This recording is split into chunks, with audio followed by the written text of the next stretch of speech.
할렐루야. 마지막 주간입니다. 드디어 이 주간이 왔습니다. 여러분 대단하시죠? 그동안에 성경 정말 열심히 잘 읽으셨고 또 묵상도 많이 하시고 은혜 많이 받으셨으리라고 믿습니다. 드디어 이제 마지막 한 주간을 남겨놓고 있습니다. 자, 마지막 주간도 이렇게 영상으로 강의한다는 사실이 참 아쉽습니다. 사실은 우리가 다 같이 모여서 서로 격려도 하고 축복도 하고 또 좋은 또 상품도 나누고 음식도 나누고 그렇게 하면서 좀 셀러브레이션을 멋지게 했어야 되는데 할 수 없죠. 하여튼 아쉬움이 많습니다만 여름에 또 여러분 시간 잘 보내시고 또 가을에 또 함께 할 수 있는 분들 또 함께 하셔서 그런 아쉬움들을 또 가을에 또 나눴으면 좋겠습니다. 어쨌든 지금까지 수고 많으셨고 이제 마지막 주간 함께 공부 시작하도록 하겠습니다. 자, 먼저 기도하고 시작하겠습니다.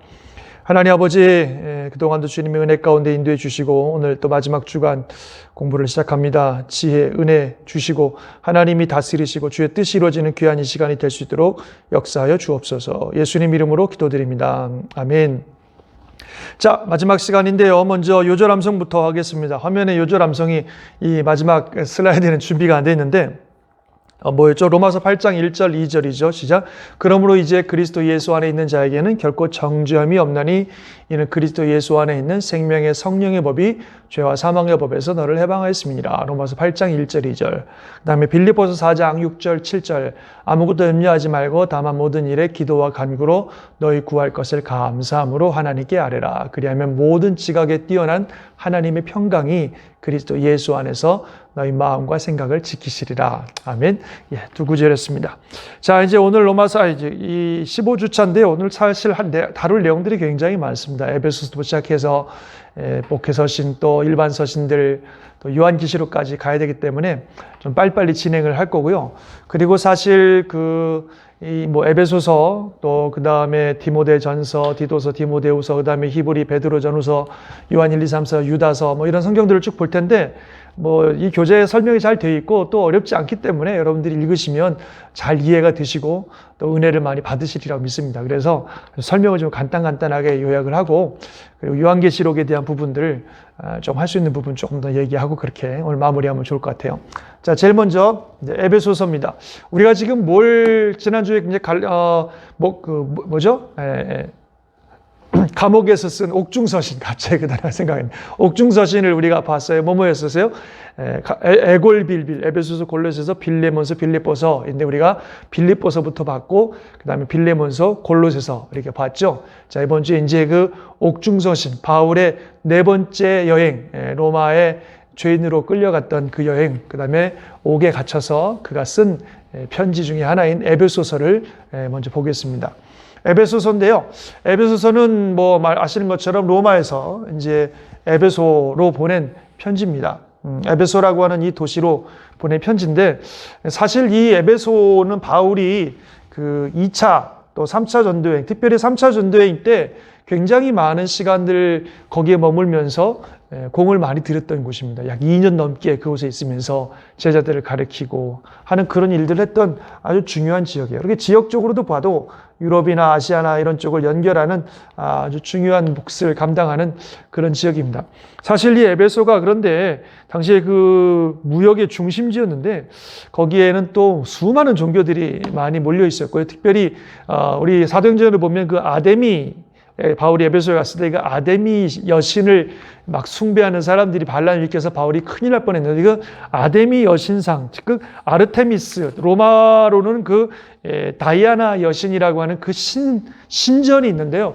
이건 세계 7대 불가사의 중에 하나라고 꼽힐 만큼 참 어마어마한 신전이 있었습니다. 지금은 다 부서져서 이제 터만 남아 있었지만 당시에는 굉장히 어마어마한 신전이 있고 아데미 또는 아르테미스 여신을 숭배하는 그 신앙이 이 에베소에 가장 아주 많았던 그런 신앙인데 이 아데미 여신 또 아르테미스 여신은 풍요를 보장해 준다고 하는 그런 풍요를 상징하는 여신입니다. 그래서 그냥 모습도 굉장히 좀 음란한 또 풍요로운 그런 모습을 가지고 있고요. 그래서 이 여신을 섬기는 어떤 신전의 제사법들이 굉장히 음란하고 문란한 그런 모습들이 참 많아요. 그래서 아주 도시 자체가 성적으로 굉장히 문란하고 또 여러 가지로 참 그 이단 사상들이나 이런 것들이 많이 있던 그런 도시가 이 에베소인데요. 그런 곳에 이제 에베소 교회가 세워졌습니다. 그래서 바울이 그 교회에 있는 성도들에게 편지를 보낸 게 에베소죠. 그래서 에베소는 6장으로 되어 있는데 1장에서 3장까지는 그리스도 안에서 누리는 어떤 복, 우리가 누리는 신령한 복이 무엇인지를 말씀하고 있고 4장부터 6장까지는 삶에 대한 얘기들을 쭉 이야기를 하고 있죠. 주변이 너무 음란하고 또 세상 문화가 너무 그냥 그 세속적이고 이런 시간 속에서 그리스도인들이 진짜 누리는 참 복이 무엇인지 그런 것들을 예수 그리스도 안에서 진짜 우리의 창세전부터 우리에게 허락하신 놀라운 축복들이 뭔지를 잘 설명하고 있고요. 또 그런 하나님의 자녀들이 이 땅에 살면서 어떤 삶을 살아야 되는지 아주 잘 설명하고 있습니다. 특별히 에베소 6장 가면 그 유명한 영적 전투, 그래서 하나님이 전신갑주를 입어라 이런 말 통해서 우리 머리부터 발끝까지 하나님의 전신갑주로 무장하고 쉬지 않고 기도하고 하는 그런 일들 통해서 이 세상의 음란하고 이 세상에 지배를 하고 있는 악한 신들, 악한 세상의 세력들과 영적인 싸움들을 싸워가는 우리 성도들의 삶에 대해서 잘 이야기하고 있는 그런 성경입니다. 여러분 은혜 많이 받으시고 또 이 말씀을 통해서 우리 삶에 놀라운 승리와 또 축복이 있기를 바랍니다. 에베소서입니다. 자, 그 다음에 목회 서신이라고 알려진 세 권의 성경, 디모데전서, 디도서, 디모데후서입니다.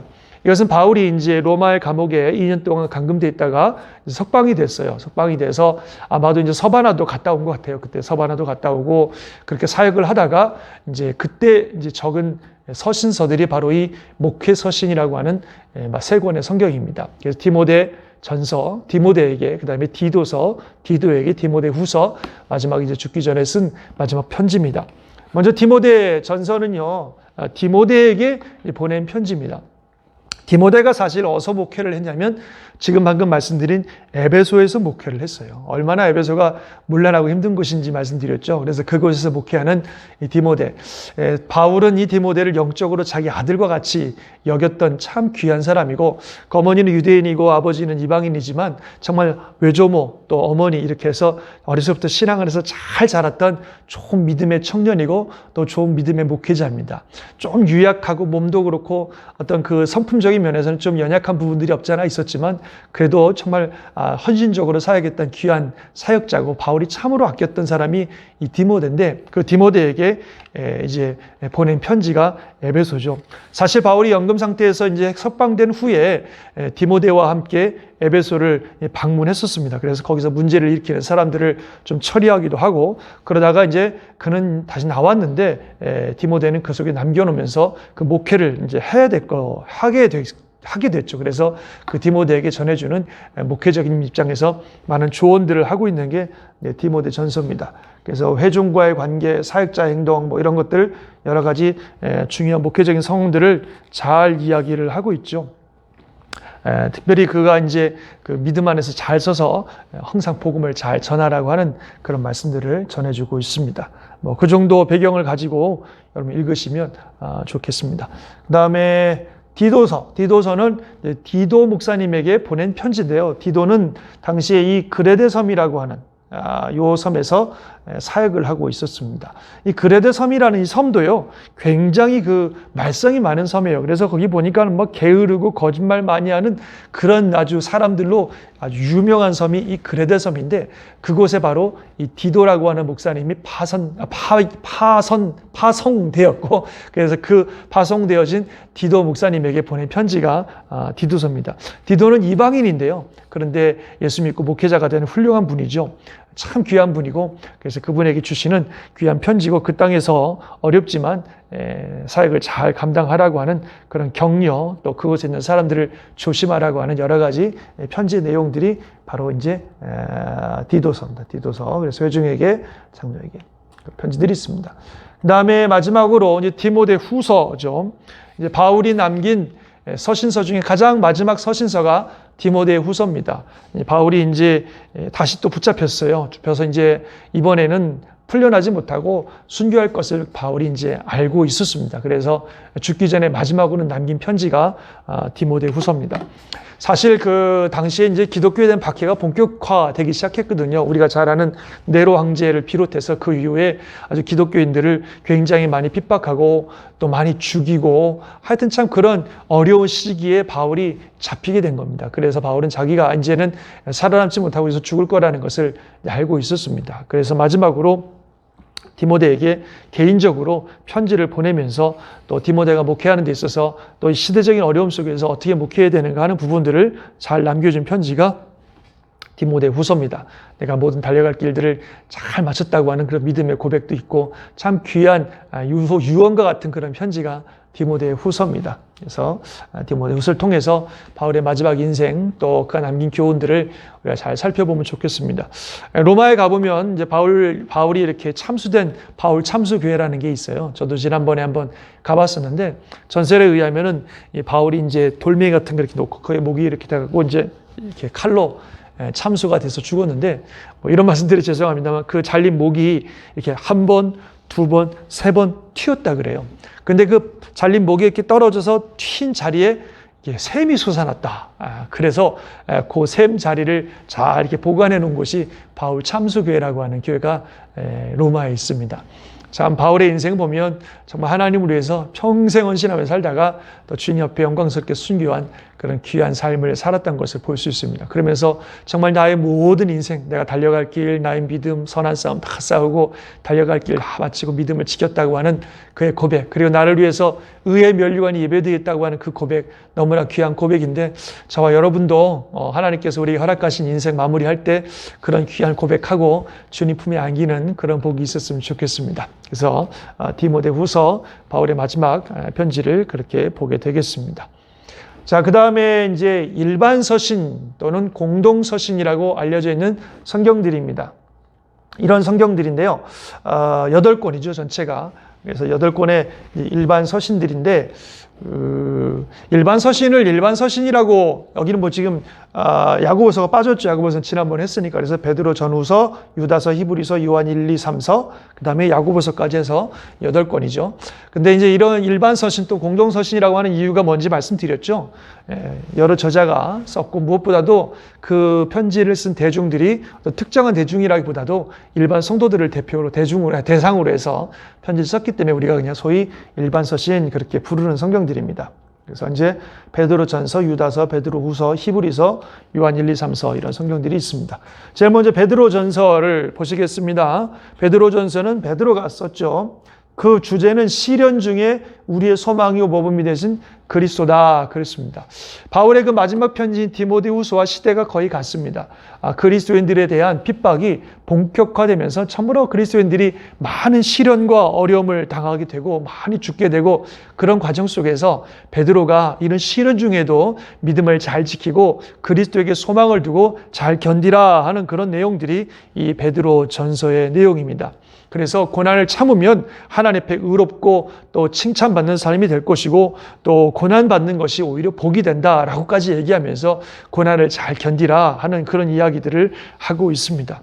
참 우리 삶에 고난이라는 것이 특별히 예수 믿는 사람들의 삶에 다가오는 고난은 의미가 다 있다고 봅니다. 물론 때로는 그 고난이 지금 저 네로처럼 이런 세상의 악한 세력들에 의해서 그리스도인들을 핍박하는 그런 어떤 고난, 욥도 그랬잖아요. 그러나 사탄에 의한 그런 고난을 받았지만 그러나 그 뒤에서 모든 것들을 역사하시는 분은 하나님이시고 그 고난을 통해서 우리가 더 성숙하게 하시고 또 새로운 길들이 열리고 복을 받는 그런 은혜가 있는 걸 보게 됩니다. 제가 이제 교회적으로 지금 또 구약 성경 통독하고 있잖아요. 그래서 이제 오늘 진짜 내일 저녁 제가 지금 화요일 날 지금 녹화를 하고 있는데 수요일에 이제 출애굽기 레위기를 또 강의할 텐데 출애굽기 봐도 그래요. 이스라엘 백성들이 애굽에 잡혀가지고 430년 동안 있으면서 어마어마한 고난을 당했는데 그 고난이 바로에 의한 정말 그들을 괴롭히는 악의 세력인 바로에 의한 고난이지만 사실 거기에 또 하나님의 섭리가 있다는 걸 알게 되는 게 만약에 그들이 그런 고난을 받지 않았다면 애굽에서 나오려고 하지 않았을 겁니다. 그렇죠. 당대 최강 나라에서 뭐 편안하게 살고 있는데 뭐하러 굳이 가나안까지 가겠어요. 나중에 우리 잘 아시는 것처럼 그 포로기, 이스라엘 포로기에 바벨론에 포로로 잡혔을 때 그들 돌아가라 그래도 뭐 2%도 안 들어갔잖아요. 그러니까 안 돌아가거든요. 그런 고난이 있으니까 그들이 나오고 싶고 또 모세를 통해서 돌아가자 했을 때 가나안 땅에 가자 했을 때 약속을 땅을 향해 가는 그런 일들이 있잖아요. 그래서 참 고난이라는 게 우리 삶을 더 성숙시키고 하나님의 뜻을 이루는 귀한 계기가 된다 하는 것을 알게 되는 것 같습니다. 그래서 이 베드로전서가 바로 그런 이야기들을 하면서 고난이 있지만 고난 중에서도 잘 견디고 또 고난을 통해서 복을 누리라고 하는 그런 격려의 말씀들을 하고 있습니다. 그 다음에 유다서입니다. 유다가 쓴 이제 편지인데요. 유다는 예수님의 그 형제죠. 요즘 형제인 유다인데 아주 그 따뜻하고 부드러운 심성을 가졌다 이렇게 말씀드릴 수 있고요. 특별히 이제 그 당시에 많은 이단들, 교회 안에 들어오는 아주 악한 세력들, 교회에서 사람들을 미혹시키는 세력들에 대해서 경계하는 그런 책이 이단입니다. 그래서 왜 이단과 싸워야 되고 어떻게 싸워야 되나, 믿음을 버린 거짓 선생들, 우리 참 전략은 무엇이냐 이런 거죠. 그 당시에 소위 말하는 순회 전도자들이 있었거든요. 돌아다니면서 전도도 하고 말씀을 가리키는 순회 교사들이 있었는데 그들 중에 이단 사상에 물든 잘못된 믿음을 저버린 교사들이 다니면서 사람들을 미혹하고 힘들게 하는 그런 일들이 있었기 때문에 유다가 거기에 대해서 경고를 하면서 조심하라 하는 겁니다. 요즘도 그래요. 우리 주변에 너무나 이단이 많고 잘못된 가르침을 가르치는 사상들이 참 많습니다. 말 나온 김에 유튜브나 이런 걸 통해서 우리가 참 많은 영상들을 보게 되는데 여러분들이 또 그걸 볼 때도 좀 분별력들이 필요합니다. 그게 다 맞는 게 아니거든요. 어떤 사상들 또 어떤 메시지를 우리가 전해주는지 알 수가 없고 전혀 검증되지 않은 것들이 너무너무 많기 때문에 우리가 이렇게 막 그냥 무작정 무분별하게 받아들여서는 절대로 안 되는 거죠. 그래서 우리 주변에 있는 이 이단 세력들에 대해서 경계하고 혹 여러분들이 이건 좀 이상하다, 내가 교회에서 듣던 말씀하고 좀 다르다 이런 거 있으면 꼭 저한테 말씀하시든지 교육자들한테 얘기를 하셔서 그것이 맞는 건지 틀리는지 꼭 점검 받으셔야 됩니다. 성경 공부 같은 것도 마찬가지예요. 주변에 성경 공부하는 프로그램들이 많을 텐데 무조건 다 맞는 건 아니거든요. 잘못된 사상들을 우리에게 가르쳐 줄 수 있기 때문에 늘 조심해야 된다 하는 것을 또 말 나온 김에 말씀드립니다. 유다서고요. 그 다음에 베드로 후서, 베드로가 이제 마지막 편지죠. 역시 베드로의 유언과 같은 그런 편지라고 볼 수 있는데요. 자기가 이제 곧 세상을 떠날 것을 직감하면서 하나님 나라를 소망하는 그런 편지입니다. 그리고 특별히 그 당시에 이 사람들이 핍박을 많이 받으면서 예수님께서 다시 오신다고 약속하셨는데 곧 오실 것 같더니 오시지도 않는 그런 상황들 속에서 막 사람들이 실망하고 비난하고 이래서 주님의 약속은 더디다고 생각하는 것이 더딘 것이 아니라 오직 너희를 대하여 오래 참으사 아무도 멸망하지 않고 다 회개하기 이르시기 원한다고 하는 그 하나님의 섭리를 설명하면서 주님의 약속은 반드시 이루어진다. 그런 것들을 강조하는 그런 책이고 또 그 오실 날들을 대비할 것을 강조하는 그런 성경입니다. 그래서 이 또 베드로 후서를 통해서 여러분들 또 많은 배움, 은혜의 시간이 되시길 바랍니다. 다음은 히브리서입니다. 히브리서가 있는데 사실 이 히브리서는 누가 썼는지는 잘 몰라요. 옛날에는 바울이 쓰지 않았나 이런 얘기가 있었는데 요즘에는 대부분 이제 바울의 저작은 아니다 이렇게 다들 생각을 하고 있고요. 누가 썼는지 모르지만 아주 유대교적 배경을 가진 그런 분이 썼다 이렇게 생각이 됩니다. 그 히브리서는 율법, 특별히 제사법과 성막에 대한 부분들을 많이 인용하면서 대제사장이나 이런 율법들을 많이 인용하면서 그래서 그리스도와 연결시키는 참 보석과 같은 그런 책입니다. 배경은 역시 마찬가지입니다. 그리스도인들이 큰 어려움을 당하고 있어요. 큰 환난을 당하고 있고 심지어는 그래서 믿음을 저버리는 사람들도 생기고 그래서 히브리서를 쓴 이 저자가 히브리서를 통해서 정말 우리의 참 대제사장이시고 율법을 완성시키신 예수님 그리고 그분을 믿는 믿음 안에서 절대로 흔들리지 말고 절대로 믿음 저버리지 말고 끝까지 믿음 잘 지켜라. 특별히 히브리서 11장 같은 거는 우리가 너무나 유명한 믿음장이죠.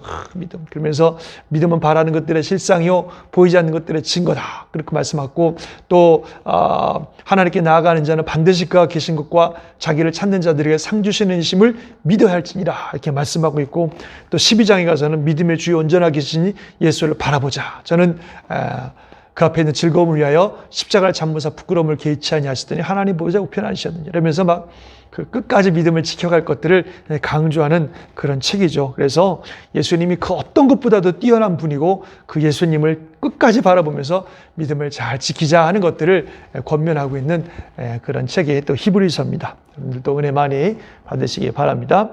그 다음에 요한 1서, 또한 요한 2서, 요한 3서입니다. 다 사도 요한이 쓴 책이죠. 사도 요한이 쓴 책인데, 요한 1서는 보니까 아는 것과 실천하는 것. 그래서 이제 7가지 대조가 되어 있다. 빛과 어둠, 하나님과 세상, 그리스도와 적그리스도, 선한 일과 악한 일, 성령과 거짓, 참사랑과 거칠의 경건, 하나님으로 도운 것과 아닌 것, 이런 것들을 대조하면서 우리가 참 바른 것들을 선택할 것을 얘기하고 있습니다. 지난번에 말씀드렸습니다만 이 요한 1, 2, 3서가 쓰여졌을 때에 아주 기독교 교회를 굉장히 위협하는 잘못된 이단 사상이 영지주의였습니다. 그래서 예수 그리스도께서 육체로 오시는 것을 부인하고 또 영과 육을 부인하고 영과 육을 분리해서 이 육을 아주 무시하는 그런 잘못된 이단 사상이 있었죠. 그래서 이 요한 1서에 보면은 예수가 육신으로 온 것을 부인하는 것마다 잘못된 거짓 그리스도, 거짓 증인이다. 뭐 이렇게 이야기를 하면서 그런 어떤 이단 사상에 우리가 속지 않도록. 그래서 특별히 요한 1서에 보면 그분을 우리가 봤고 만졌고 뭐 경험했고 이런 표현들을 통해서 정말 그분 육신으로 오신 하나님의 아들이시고 또 우리가 그분을 통해서 온전한 구원을 이룬다 하는 것들을 잘 설명하고 있는 책이 요한 1서입니다. 특별히 5장에 가보면 우리가 육신의 정욕, 안목의 정욕, 이상의 자랑 이런 것들 취하지 말고 영원한 하나님의 나라, 하나님의 뜻을 행할 것들을 권면하고 있죠. 그래서 이 땅에 살면서 진짜 우리가 취해야 될 것이 무엇인지 잘 얘기하고 있는 성경이 요한 1서입니다. 또 요한 2서는요, 아주 간단한 성경인데 특별히 좀 당시 아까 그 유다서와 마찬가지로 그 순회 교사들 일중에서 거짓 교사들이 방문을 하고 그래서 성도들을 미혹하는 일이 있어서 그런 거짓 교사들을 집안으로 들이지 말라 이런 권면들을 하는 겁니다. 사실 당시에는요, 이제 순회 교사들이 여기저기 마을을 다니면서 교회에 가서 이제 말씀을 가르치는데 요즘처럼 뭐 이런 어떤 그 여관 시설이나 이런 호텔 시설들이 잘 되어 있지 않기 때문에 그냥 호텔에 가면 뭐 인 같은 게 있긴 합니다만 굉장히 지저분하고 또 성적으로 굉장히 타락해 있어서 이런 순회 전도자들이 어디 가서 머물 데가 없는 거예요. 그래서 이제 성도들이 그런 분들이 오시면 가정에 초청을 해서 집에서 이제 대접을 하게 되는데 잘못된 거짓 선지자들, 거짓 교사들을 초청하게 되면 큰 낭패를 보는 거죠. 그래서 그런 것들에 대해서 경계하고 조심하라 하는 그런 이야기들을 하고 있는 겁니다. 하여튼 아까 유다서에서 말씀드린 것처럼 조심해야 되는 부분입니다. 요한 3서죠. 요한 3서도 굉장히 짧은 성경입니다만 우리가 좋아하시는 구절, 사랑하는 자여 내 영혼이 잘된 같이 내가 범사에 잘되고 강건하기를 내가 간구하노라 하는 그 말씀이 있습니다. 그래서 귀한 말씀인데요. 아까 말씀드린 것처럼 역시 순회 전도사들을 배경으로 하는데 어떤 경우는 이 순회 전도자들이 이제 어딜 가면 사람들이 저 사람이 진짜 맞는 사람인지 아닌지 모르니까 추천서들을 가지고 다니는 경우가 있다 그래요. 그래서 특별히 이제 이런 요한과 같은 사도들이나 교회 지도자들이 이제 편지를 추천서를 써주면 그걸 가지고 와서 보여주면 이분이 바로 보내신 전도자구나 이렇게 사람들이 알고 오는데 어떤 교회에서 그 장로 중에 한 사람이 이 요한이 보낸 또 이렇게 추천서를 가진 사람들을 막 거부해버리고 교회에서 불필요한 행동들을 함으로 교회를 어렵게 만들고 또 이런 전도하는 사람들이 전도하지 못하게 하는 그런 일들이 있어서 거기에 대해서 좀 아주 강한 이야기들도 하고 있고 또 그 중에서도 그 와중에서도 이런 분들을 잘 영접하는 귀한 가이오를 칭찬하고 하는 이런 일들을 통해서 당시에 이제 우리가 이런 사람들을 어떻게 영접해야 되고 또 그들을 어떻게 분별해야 되고 하는 그런 이야기들을 잘 적고 있습니다. 간단한 성경이지만 또 우리에게 큰 은혜가 되는 그런 성경이라고 믿습니다. 그래서 이렇게 해서 이제 그 일반 서신들을 쭉 보셨는데 제가 간단하게 설명드렸습니다. 아주 여러분들 읽으시면 바로 이해가 되시고 또 은혜 많이 받으실 수 있을 부분이라 생각이 됩니다. 자, 그럼 마지막으로 정말 요한계시록에 대한 부분들을 좀 다루도록 하겠습니다. 자, 요한계시록 참 어려운 책이죠. 저도 사실 상당히 이해하기 어려운 책이고 또 우리가 함부로 또 해석하기가 또 쉽지 않은 그런 책입니다. 사실 성경에 있는 모든 66권 중에 65권은 다 이제 이루어진 사건들에 대한 이야기인데 유일하게 이제 앞으로 이루어질 일들에 대한 이야기가 이제 요한계시록이죠. 그러다 보니까 이게 어떻게 될런지는 사실 정확하게 알기가 참 어렵습니다. 당시에 이제 요한이 이제 핍박을 받고 그래서 그가 외딴 섬, 그 반모란 섬에 유배가 되죠. 거기서 이제 외롭게 또는 참 마지막인 말년을 보내고 있었는데 하나님께서, 예수님께서 그곳에 나타나셔서 요한을 위로하시고 또 요한에게 메시지를 주신 게 이제 요한계시록입니다. 그래서 요한계시록의 이 저자들은 7교회예요. 사실 아시아에 있는 7교회에게 이 내용을 적어서 보내라. 그래서 요한이 그 내용을 적어서 보내게 됩니다.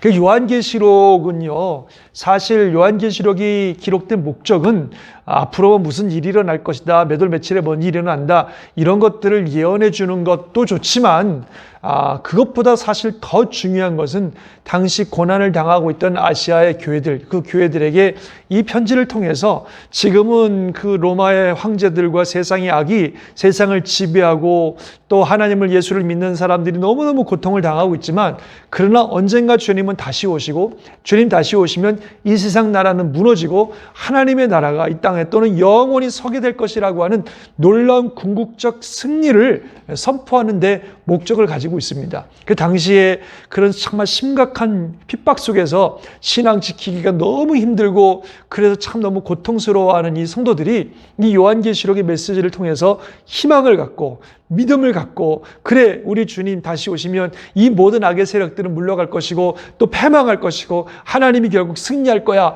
라고 하는 그런 소망을 가지고 끝까지 믿음을 지키라 하는 게 요한계시록의 실제 목적입니다. 뭐 미래에 언제 무슨 일이 일어나고 그런 것들을 알려주는 게 실제 목적이 아니라 현재를 살아가는, 당시를 살아가는 성도들이 믿음을 잘 지킬 수 있도록 해주시는 그런 말씀이 사실은 요한계시록의 목적이에요. 우리도 마찬가지입니다. 요한계시록을 보면서 이게 뭐 말세에 무슨 일이 언제 어떻게 일어나고 누가 어떻게 되고 이런 것들에 대해서 너무 깊은 관심을 갖다 보면 이게 주객이 전도되는 그런 경우가 생깁니다.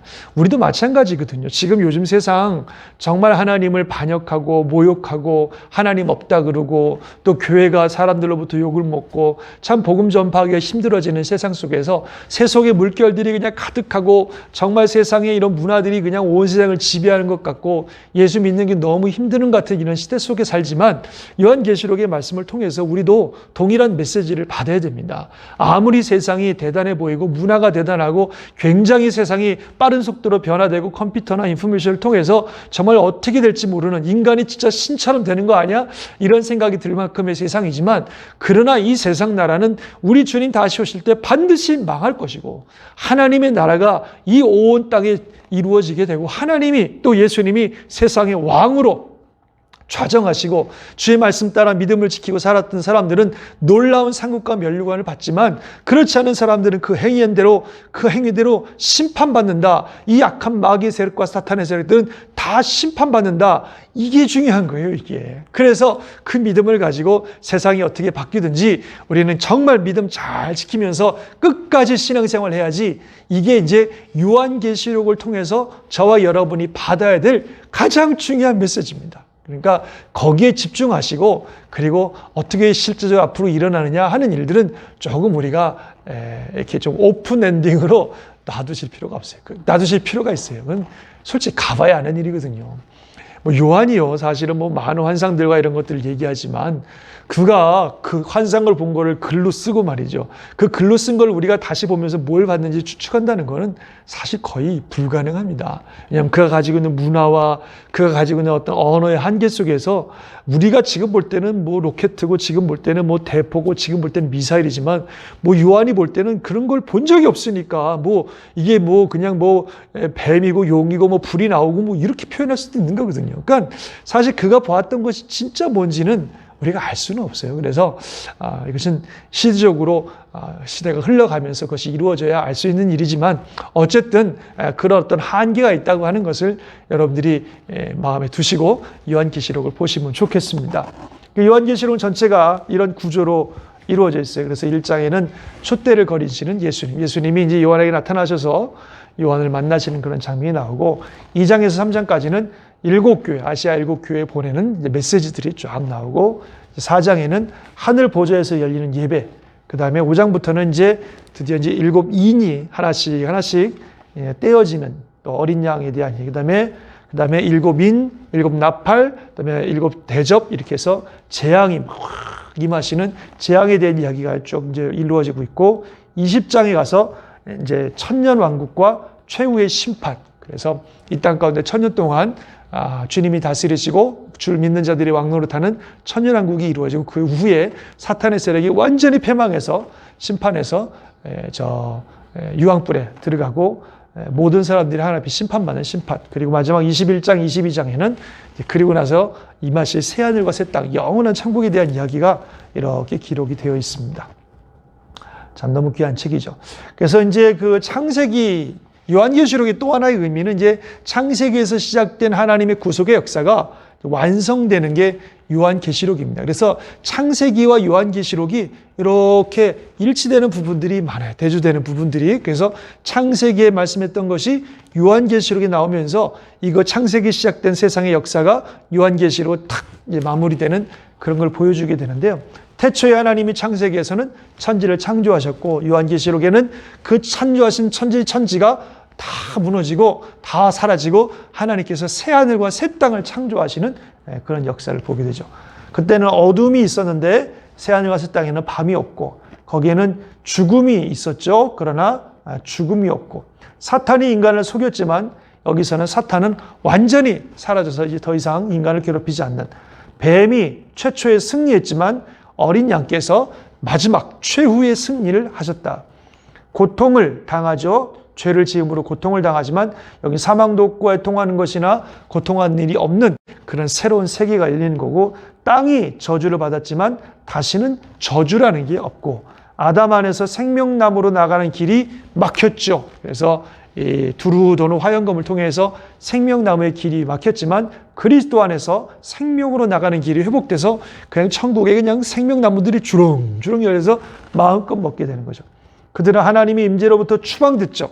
에덴 동산에서 추방돼서 하나님과의 교제가 끊겨버렸지만 이제는 다시 한번 그의 얼굴과 얼굴을 맞대고 하나님과 함께하는 그런 모습이 이 요한계시록의 새하늘과 새 땅에 이루어졌습니다. 그래서 창조, 타락했지만 구속하시고 또 새 창조가 이루어진 것을 1장부터 3장, 20장에서 22장까지 잘 보여주고 있죠. 참고로 비교해 보시면 좋겠고요. 그리고 말씀드린 것처럼 이 아시아 7교회, 아베소, 서머나, 버가모, 두아디라, 사다, 빌라델피아, 라오디기아라고 하는 이 7교회에 준 편지가 이제 요한계시록입니다. 그렇죠?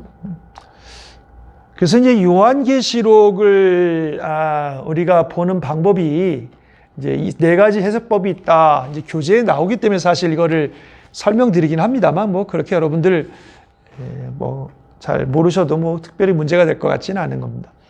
과거주의, 요한계시록을 과거에 있었던 일로 끝나는, 특별히 이제 그 네로 황제 중심으로 해서 그때 사건으로만 해석하는 그런 방법이고요.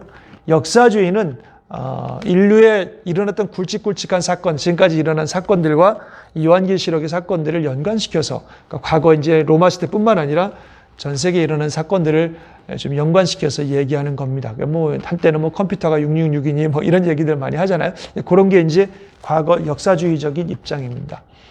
미래주의는 이제 앞으로 일어날 거라는 거죠. 앞으로 일어날 일들에 대한 예언의 말씀입니다. 그래서 세대주의적 미래주의, 뭐 수적 미래주의 이런 건 뭐 그런 게 있구나 하는 거 아시면 좋겠고, 그 다음에 상징주의는요. 이것이 실제적으로 세상에 일어난 일은 아니고 하나의 영적 상징과 같은 의미로 우리에게 말씀하시는 거다. 그렇게 이제 보는 입장입니다. 이 책의 저자는 좀 상징주의적인 입장을 많이 취하는 것 같은데, 참고적으로 저희는 이제 미래주의적인 입장, 특별히 세대주의적 미래주의의 입장을 취하고 있습니다. 참고적으로 알아두시고요. 그래서 뭐 전천년설, 또 후천년설, 또 무천년설 이런 게 있어요. 교재에 나와 있기 때문에 이제 제가 화면에 띄우긴 합니다만, 뭐 그렇게 좀 복잡한 내용인데 여러분들 그렇게 뭐 꼭 모르셔도 될 만한 내용인데, 쉽게 말하면 천년왕국 후에 전에 예수님 오신다 그러면 전천년설, 천년왕국 전에 예수님 오신다면 전천년설, 또 천년왕국 후에 예수님 오신다 그러면 후천년설, 또 천년왕국이란 건 없다. 그러면은 이제 무천년설 뭐 이렇게 구별을 합니다. 이거를 우리가 이제 이해하시기보다는 그래서 제가 이제 통독 시간에 이 도표를 좀 여러분들께 설명을 드리려고 해요. 사실 통독을 몇 번 하신 분들은 이제 이 도표를 여러 번 보셔서 이제 많이 이해가 되시겠고, 아마 처음 하시는 분들은 쭉 설명을 들으시면 굉장히 좀 도움이 많이 되고 또 의미 있는 그런 도표입니다. 그래서 여러분들이 이제 말세에 일어날 일들을 우리가 기억하고 또 하나님의 구속사를 이해하는 데 있어서 이 표를 가지고 한번 여러분 공부를 해 놓으시면, 이해를 하시면 굉장히 좋을 것 같습니다. 밑에 있는 노란색은 뭐예요, 이게? 이스라엘의 7대 절기죠. 유월절, 무교절, 초실절, 오순절, 나팔절, 속죄일, 초막절. 그래서 하나님께서 이스라엘 백성들에게 지키라고 주신 7개의 절기입니다. 레위기에 보면 이제 5대 제사가 나오고 7대 절기가 나오죠. 5대 제사는 번제, 소제, 화목제, 속죄제, 속건제 기억나시죠? 이런 거는 이제 하나님께 나아가는 방법들, 또 어떻게 하나님과 관계를 유지하나 이런 것들을 설명하고 있는데요. 이 7대 절기는, 이 7가지 절기는 하나님께서 몇 월 며칠에 지키라고 이렇게 주신 절기입니다. 그러니까 이스라엘의 역사 속에 일어난 중요한 사건들을 또 바탕으로 하고 있고, 또 그들이 농사를 지으면서 그들이 만나게 되는 어떤 농사적, 농경적 달력, 농사적인 어떤 그런 과정과 좀 연관되는 그런 절기들인데, 사실 절기라고 하는 것은 때를 말하잖아요. 언제.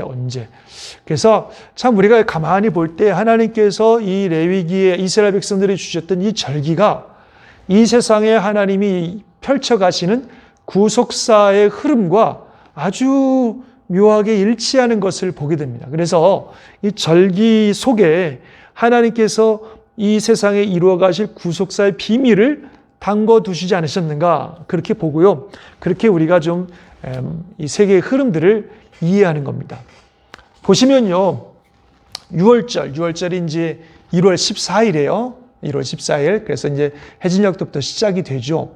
유월절 뭐 했던 날인지 아시죠? 이스라엘 백성들이 출애굽할 때에 가졌던 그런 절기죠. 장자의 죽음. 그래서 죽음의 천사들이 쭉 돌아다닐 때에 이스라엘 백성들이 이제 1월 10일에 양 한 마리 가죽 수대로 준비했다가 1월 14일 해지기 직전에 그 양을 죽여서 그 피를 좌우 임방과 문설주에 발라놓으면 그 밤에 죽음의 천사가 패스하는 그 절기가 유월절입니다. 그래서 그 유월절로 말미암아 이스라엘 백성들이 애굽에서 해방되는, 바로의 세력으로부터 해방되는 역사가 있었습니다. 그게 이제 유월절이고, 그 유월절 다음부터 7일 동안을 무교절로 지킵니다. 그래서 이날은 누룩 없는 떡을 먹으면서 이스라엘 백성들이 그 광야에서 했던 고난도 생각하고 하는 그런 절기가 무교절입니다. 그리고 그 무교절인데, 무교절의 그 첫날을 성회로 모인다. 즉 안식일로, 거룩한 안식일로 지키고, 또 마지막 날을 안식일로 지키게 됩니다. 그 다음에 세 번째로 지키라고 주신 날이 초실절이에요. 초실절. 첫 열매. 그래서 칸해가 시작됐을 때에 처음 거둔 곡식 한 단을 하나님께 올려드리는 날이 초실절인데, 이 초실절은 정확하게 날짜를 주지 않으시고 안식 후 다음 날이다. 안식일 날 다음 날. 처음 곡식을 거뒀는데 만나는 안식일 그 다음 날 초실절을 지키라고 그렇게 말씀을 하고 계십니다. 그런데 이스라엘이 농사를 하다 보면은 항상 그때가 언제가 되냐면 이 무교절 첫날이 큰 안식일이라 그랬잖아요. 그래서 그 무교절 안식일 지난 다음 날이 항상 초실절이 돼요. 그래서 이스라엘 백성들은 전통적으로 유월절을 지키고 무교절 안식일을 지키고 그 다음 날 바로 초실절 행사를 진행하게 된다는 거죠. 그래서 이렇게 1월 달에 1월 14일, 15일, 16일 다 여기에 이렇게 뭉쳐져 있습니다. 이렇게 세 절기가 있고, 그리고 이 초실절로부터 50일째 되는 날, 7 안식일을 지나고 안식일 다음 날, 50일째 되는 날이 오순절입니다. 오순절, 77절이라고도 하고요. 이날은 이제 첫 수확이 있은 다음에 잠시 지나고 본격적으로 밀, 주식이 밀이잖아요. 이제 빵을 만들어 먹으니까 그 밀 수확이 본격화되는 그런 날입니다. 그래서 이 오순절에 하나님께 수확에 대한 감사도 드리면서 본격적인 추수가 이제 시작되는 그런 절기가 오순절입니다. 그리고 이제 이런 봄철기가 좀 지나고서 쭉 지나서 7월 1일이 되면 나팔절이라는 절기가 있어요. 7월 1일이 되면 나팔을 팍 불면 모든 사람들이 모든 걸 멈추고 그날은 하나님의 성일을 지키면서 예배하는 날이 나팔절입니다. 그리고 7월 10일은 대속죄일이죠. 모든 참 너무너무 중요한 날인데 지난번에 우리 구약 공부하면서 다 하셨습니다만 1년 동안의 모든 죄, 또 성소, 제사장, 하여튼 이 이스라엘 백성들의 모든 죄와 성소와 이런 것들을 완전히 깨끗하게 하는 그런 날이 대속죄일입니다. 그래서 대제사장이 염소의 피를 가지고 1년에 한 번 지성소까지 들어가서 그 속죄소, 그 법궤 뚜껑에다가 피를 뿌리고 또 앞에도 뿌리고 이래서 모든 민족, 모든 백성들의 죄와 또 성소를 깨끗하게 하는 너무너무 중요한 날입니다. 그게 속죄일이고 그 이스라엘 백성들은 이 날이 되면 막 금식하고 회개하고 그래서 민족적으로 그냥 회개하고 금식하면서 이 날을 기다리다가 하나님의 은혜를 속죄를 받는 그런 날입니다. 그리고 이제 좀만 지나면 초막절이 7월 15일부터 이제 이어집니다. 그래서 일주일 동안 초막절을 지내는데요. 초막절은 다른 말로 수장절이라 그래요. 수장절. 즉 모든 곡식 수확이 다 끝나고 그래서 창고에 다 이렇게 저장해 놓고 백성들이 다 함께 모여서 기쁨으로 축제하는 날이 이제 초막절입니다. 그래서 특별히 그 지붕이나 길거리에다가 이렇게 텐트 같은 거 나무로 잘 만들어 가지고 거기서 지내면서 광야에서 하나님이 돌봐주셨던 은혜를 기억하기도 하고 참 서로 축복하는 축제와 같은 날이 초막절이에요. 그래서 이런 7가지 절기를 지키는데 하나님께서 인류의 구원을 위해서 하나님은 이제 구속사잖아요. 아담과 하와에 의해 깨어진 관계가 회복되고 창세기 3장 15절에서 사탄의 머리를 깨트리고 하나님의 승리를 이루시고 모든 백성을 구원하시는 하나님의 구원의 역사가 사실 인류 역사의 가장 중요한 건데 그 구원의 역사를 이루기 위해서 너무너무 중요한 사건들 하나님께서 인류 역사의 구원을 완성하기 위해서 이 땅에 행하신 너무너무 중요한 사건들이 묘하게도 이 절기와 연관이 되어 있다는 거예요. 보세요. 일단 6월절은 뭐와 연관이 되어 있냐면 예수님의 죽으심과 연관이 되어 있습니다. 예수님이 바로 그날 죽으셨어요. 6월절 양 잡는 날. 그 6월절 해지기 직전에 양을 잡아서 그날 밤에 피를 바른 날 했잖아요. 바로 예수님이 그때 죽으셨거든요. 그 예수님이 들어오신 날은 예루살렘 입성하신 날은 6월절 양을 준비하는 날이었고 예수님이 십자가에서 죽으신 시점은 바로 그 6월절 양을 죽이는 때였습니다. 그래서 예수님이 바로 6월절 양이라고 하나님이 우리 죄를 위해서 준비하신 6월절 양 어린 양이라고 성경은 표현하고 있습니다. 일찍 죽임을 당한 양이라고 요한계시록 그런 표현들이 자주 나오는데요. 바로 우리를 위해서 6월절 양으로 죽임을 당하신 예수 그리스도. 바로 그 예수의 죽음을 상징하고 6월절에 바로 그 사건이 있었다는 겁니다. 무교절을 지나는 동안 예수님께서는 무덤에 계셨고 초실절에 예수님이 부활하셨습니다. 안식 후 첫날 새벽에 부활하셨잖아요. 죽으시고 안식일 지나고 첫날 새벽. 아까 여기도 6월절 지나고 무교절 첫 안식일이고 그 다음 첫날이 초실절이라 그랬는데 바로 그 초실절에 예수님이 부활하셨어요. 모든 곡식을 첫 열매를 드리는 날이라 그랬는데 고린도전서에 보면 예수님이 뭐라 그래요? 부활의 첫 열매다. 그렇게 말씀하고 있죠. 모든 부활. 첫 열매. 그전에도 부활 비슷한 게 있었어요. 뭐예요? 요한, 나사로가 죽었다 살아난다든지, 과부의 아들이 죽었다 살아난다든지, 이런 것이 있었지만, 그건 진정한 의미에서 부활이라고 볼 수 없습니다. 왜냐하면 또 죽을 거니까. 또 죽었으니까. 그러나 예수님의 부활은 죽으셨지만, 다시 살아나셔서 이제 영원히 죽음을 맛보지 않는 완전한 부활, 영원한 부활을 예수님이 하셨습니다. 그래서 그분의 부활의 첫 열매, 첫 번째 진정한 의미에서 부활이고 그리고 이제 그 뒤를 따르는 우리들이 바로 예수님과 같은 부활을 경험하게 될 줄 믿습니다. 우리의 부활도 죽었다가 살아났다가 또 병들어 죽는 게 아니라 이제 죽지만 살아나고 다시 부활해서 영원히 사는 예수님 같은 부활의 역사가 일어나게 될 것입니다. 할렐루야. 어쨌든 이 초실절에 예수님의 부활, 첫 열매, 부활의 첫 열매이신 예수님께서 첫 열매를 올려드린 초실절에 부활하셨다는 거예요. 참 묘하게 연결되어 있죠. 그리고 50일 지난 다음에 오순절인데 오순절에 무슨 일이 일어나는지 뭐 사도행전 보셨으니까 여러분 잘 아실 겁니다. 무슨 일이 일어났어요? 성령 강림. 오순절에 성령께서 오셨습니다. 예수님이 가시면서 내가 가면 또 다른 보혜사를 보내주실 거다. 그게 너에게 유익이다. 왜냐하면 예수님은 우리를 지키시는 보혜사고 구원자이시지만 우리를 위해서 죽기 위해서 육신의 몸을 입고 오셨기 때문에 시간과 공간의 제약을 받습니다만 이제 그분이 가시고 영이신 보혜사 성령님이 오심으로 말미암아 어느 시대 어느 장소를 막론하고 모든 사람이 하나님을 마음에 모시는 놀라운 역사, 구원의 역사가 일어나고 교회가 탄생되고 놀라운 역사들이 일어났던 것이 바로 이 오순절이죠. 성령 강림입니다. 아까 농경사회에서 오순절은 뭐하는 날이라 그랬어요? 본격적인 밀 추수가 시작되는 시점이라 그랬죠.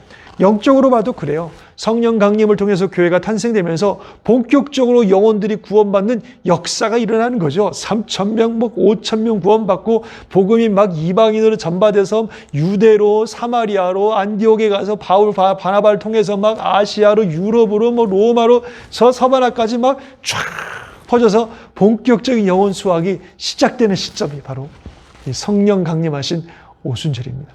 그리고 또 놀라운 사실은요. 유대인들은 이 오순절을 무슨 날로 지키냐면 율법을 받은 날로 지켜요. 이렇게 애굽에 탈출해 갖고 시간을 계산해 보면 대충 오순절쯤에 그들이 시내산에 도착해서 하나님으로부터 모세가 율법 받은 날이 거의 이날과 비슷하게 겹치거든요. 그래서 유대인들은 오순절에 하나님으로부터 율법 받은 날로 여깁니다. 그러면서 그 율법을 받았다는 것은 이제 이스라엘 백성, 하나님과 계약을 맺은 하나님의 백성, 이스라엘 백성이 탄생되는 거죠. 그런데 그 이스라엘 백성은 우리가 구약을 읽어보셨지만 결국 실패했어요. 근데 하나님께서 새로운 율법, 이 율법은 돌에 새겨준 율법이 아니라 우리 마음에 새겨주신 새로운 율법을 통해서 하나님의 새로운 영적 이스라엘이 탄생됐죠. 그게 뭐예요? 교회죠. 그날이 언제냐면 같은 날이에요. 오순절. 이 오순절 성령께서 임하심으로 말미암아 이제 율법이 돌이 아니라 마음에 새겨지게 되고 그래서 그분 성령께서 우리 마음에 오게 되고 영적 이스라엘인 교회가 탄생되는 이 놀라운 일들이 이 오순절에 일어났다니까요. 참 얼마나 참 귀한 대조 동시 뭐라 그러죠? 같은 그런 것 역사들을 이루었던 것을 볼 수 있습니다. 그래서 이제 오순절을 지났어요. 그리고 지금 역사는 이제 흘러가고 있습니다. 그리고 이제 나팔절이 온다 그랬어요. 언제라 그랬어요? 7월 1일. 7월 1일이 되면 나팔절입니다. 근데 여러분 그 7이라는 숫자가 이스라엘에서는 성경에서는 완성을 의미하잖아요. 그래서 7월이다 하면은요. 이게 모든 것이 완성되어졌다라는 그런 의미를 영적으로 갖는 것 같아요. 그 7월 1일 모든 것이 완성된 그 7월 1일 첫날에 나팔을 분다는 거예요. 그러면서 놀랍게 이스라엘 백성 예배드리는데 그게 영적 사건과 연결되죠. 바로 우리 주님 재림하시는 거. 우리 주님 재림하실 때 나팔 소리와 함께 공중에 재림하신 날이거든요. 바로 그날을 예표하고 있습니다. 그래서 이 세상에 하나님의 구속의 역사, 구원의 역사, 그건 이방인을 위한 구원의 역사를 말하는 거예요. 이 이방인을 향한 구원의 역사가 완성되어졌을 때, 모든 이방인을 향한 구원의 역사가 딱 완성되어졌을 때 주님께서 나팔 소리와 함께 재림하실 줄 믿습니다. 그래서 이 나팔절은 나팔 소리와 함께 재림하시는 우리 주님을 예표하고 있습니다. 그렇다고 이스라엘에 지금까지 그랬으니까 유대인들이 나팔절에 예수님 오신다 이렇게 단정 지을 수는 없습니다만 영적으로 볼 때 그렇다는 거예요. 그런데 성경에 보면 예수님이 재림하실 때 공중에 재림하신다. 왜 땅으로 재림하시는 게 아니라 공중에 재림하십니다. 공중에 재림하시고 그러면 어떤 일이 일어나냐면 예수님이 재림하시기 전에 죽었던 사람들은 그 땅에 시체, 몸은 땅에 묻히고 영은 주님과 함께 있다가 예수님 공중 재림하실 때 함께 내려오는 거예요. 그게 요한계시록에 나오거든요. 막 예수의 피로 옷을 씻은 막 각 나라 족속 수많은 무리들이 예수님과 함께 나오는 걸 보여주고 있는데 바로 그걸 보여준다고 봐요. 그래서 그 사람들은 다 이따 와요. 그때 무슨 일이 일어나냐면 그들이 죽었던 몸이 변화돼서 그래서 무덤에서 일어나가지고 그 영과 합쳐서 공중에서 예수님과 함께 혼인잔치를 치르게 됩니다. 그리고 그때까지 살아남아 있는, 그때까지 살아있던 모든 신자들은 홀연히 변화돼서 휴거가 돼서 공중에 끌어올려져서 공중에서 예수님을 만나게 된다는 거죠. 이게 예수님의 공중재림이고요. 이날은 모든 이방인들을 위한 구원이 완성되는 날이에요. 구원이 7월 1일, 영적 7월 1일. 언제가 될지 모르겠죠. 우리가 지금 몇 월 달쯤 사는지 모르겠어요. 지금 우리가 5월에 사는데 영적 시계도 5월에 사는지 아니면 6월인지 6월 31일에 사는지 6월 30일에 사는지 우리가 모르겠습니다만 어쨌든 모든 것들이 완성되는 그 영적 7월 1일이 되면 모든 이방인, 온 열방을 향한 하나님의 구원의 계획이 완성되고 그리고 주님 재림하십니다. 그게 나팔절의 의미입니다.